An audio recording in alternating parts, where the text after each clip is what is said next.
जागेसाठी एक संदर्भात होता।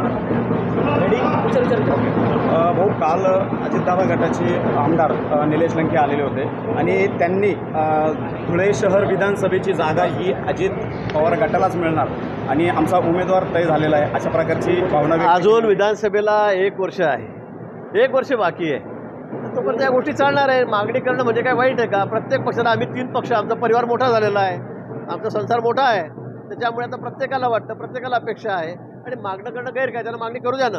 शेवटी निर्णय तिन्ही पक्षाचे प्रमुख बसून करतील, दिल्लीहून आमच्या हायकमांड त्या ठिकाणी त्यांना सगळ्यांना घेऊन बसतील, त्यानंतर हा निर्णय होणार आहे। त्यामुळे आमच्यामध्ये भानगडी वाद आहे असं कुठंच नाही। कोणी मागणी केली म्हणजे आमच्यामध्ये भानगडी आहे असं समजण्याचं अजिबात कारण नाही। शिंदे असतील, त्यानंतर अजितदादा असेल, आपण सोबत आहात, परंतु पुणे जिल्हा नियोजन समितीच्या बैठकीमध्ये भाजप आणि एकनाथ शिंदे गटातर्फेच अजितदादांच्या कामांना विरोध करण्यात आलेला आहे। 800 कोटींची निविदा ही कॅन्सल करावी, अन्यथा न्यायालयामध्ये या संदर्भात आम्ही दाद मागू अशी भूमिका कुठेतरी भाजप त्याचबरोबर शिंदे गटातर्फे करण्यात आलेली आहे। दादांच्या कामांना विरोध करण्यात आला आहे 800 कोटींच्या। मला नाही वाटत, माझ्या काय ऐकूयात ही गोष्ट कुठे नाही आहे, कधी झाली मला याची कल्पनाही नाही आहे, पण मला असं वाटतं की आमच्या तिघांमध्ये संगनमत आहे। आम्ही एक दिलाने एक मनाने या ठिकाणी काम करतो आहोत।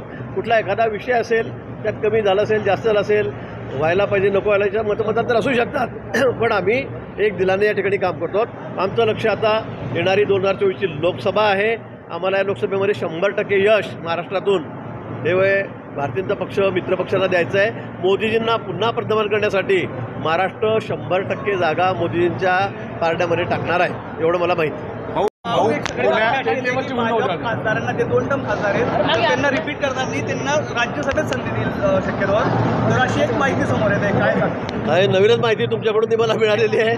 मग राज्यसभेची संख्या आपल्याला 600 करावी लागेल।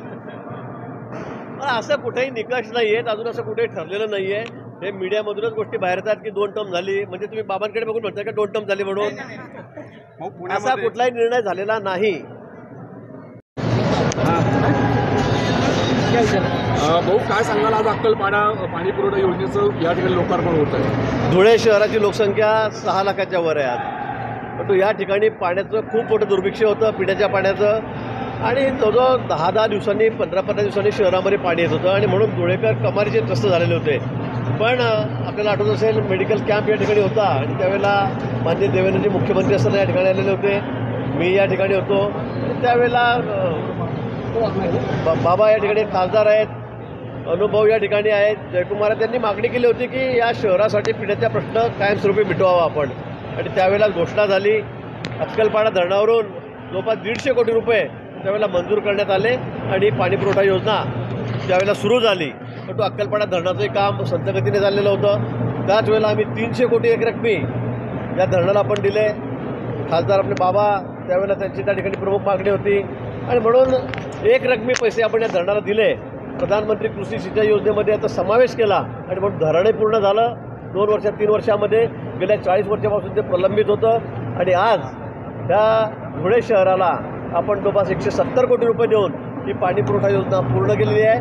धुळेकरांना आता 1 दिवसाआड 2 दिवसाआड या ठिकाणी पाणी मिळणार आहे। थोडासा एक 25-20% भागामध्ये अजून अडचण आहे, पण त्याचे पूरक आपण मागणी त्या संदर्भामध्ये केलेली आहे। तोही प्रश्न तात्काळ या 6 महिन्यामध्ये आम्ही पूर्ण करणार आहोत। पण तो एक निश्चित आहे की धुळेकर अनेक वर्षापासून प्रतीक्षेत होते।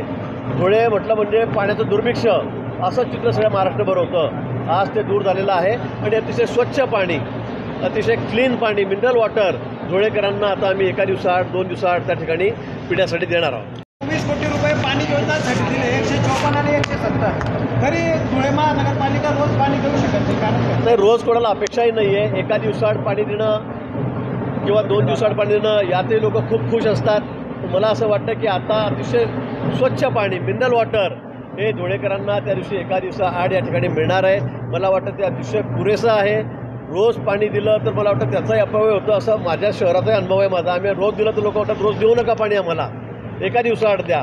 माझ्याकडे तर भरपूर पाणी आहे, वाघूरमध्ये 12 TMCचं धरण आहे, हे तर 3 TMCचंच आहे, पण तो मला असं वाटतं की पुरेसं पाणी, मुबलक पाणी आम्ही धुळेकरांना त्या ठिकाणी देणार आहोत।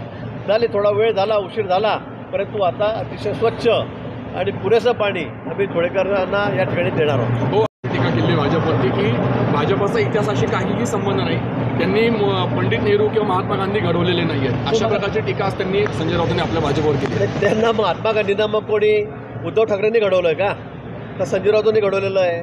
मला कळत नाही. असं का वेडं वाकडं ते का बोलतात? पण ते लोकांना आता त्यांच्या बोलण्याचा इतका कंटाळा आलेला आहे, काही बोलतात. म्हणजे महात्मा गांधींना आम्ही घडवलं, काय बोलावं या माणसाबद्दल? म्हणजे सकाळ झाली की काहीतरी बोलायचंच आहे. वर्बल डायरिया झाल्यासारखं आपण काहीतरी बडबडत राहायचं, वेडवाकडं बोलत राहायचं. काल म्हणे ज्यांना उद्धवजींना का बोलवलं नाही राम मंदिराचं, ते VVIP नाहीत का? मी पण काल तेच सांगितलं की बाबा तुमचा पक्ष तर तुमचा राहिलेला नाही, तुमच्याकडे शिवसेना राहिलेली नाही, तुमच्याकडे त्या पक्षाचं चिन्ह राहिलेलं नाही, तुम्ही त्या पक्षाचे अध्यक्ष नाहीत, तुमच्याकडे मोजून 8-10 आमदार आहेत, 2-3 खासदार आहेत. आणि मग अशा लोकांना जर तिथे बोलायचं म्हटलं तर खूप गर्दी होईल देशभरामधून. असे 7-8 आमदार असलेले पार्टीच्या अध्यक्षांना अनेक लोक आहेत. आणि म्हणून आम्ही म्हणजे केंद्र सरकारने त्यांना बोलवलं नसेल आणि पण ते कुठल्याही गोष्टीचं वाईट वाटून घेतात आणि सकाळपासून आपला वेडावाकडा भोंगळा हा सुरू करतात. आता इथे बैठक पार पडली आहे. एकीकडे त्यांच्या 4ही पक्षांचं नियोजन जवळपास निश्चित झालेलं आहे. 12-12चा फॉर्म्युला त्यांना मिळालेला आहे. काय सांगाल?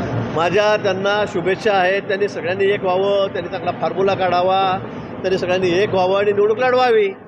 मी सांगितलं आहे की त्यांनी आता किती जागा निवडून येतात ते बघावं आणि निर्णयानंतर मग आपण बोलू. आणखी काही आहे? एक मिनिट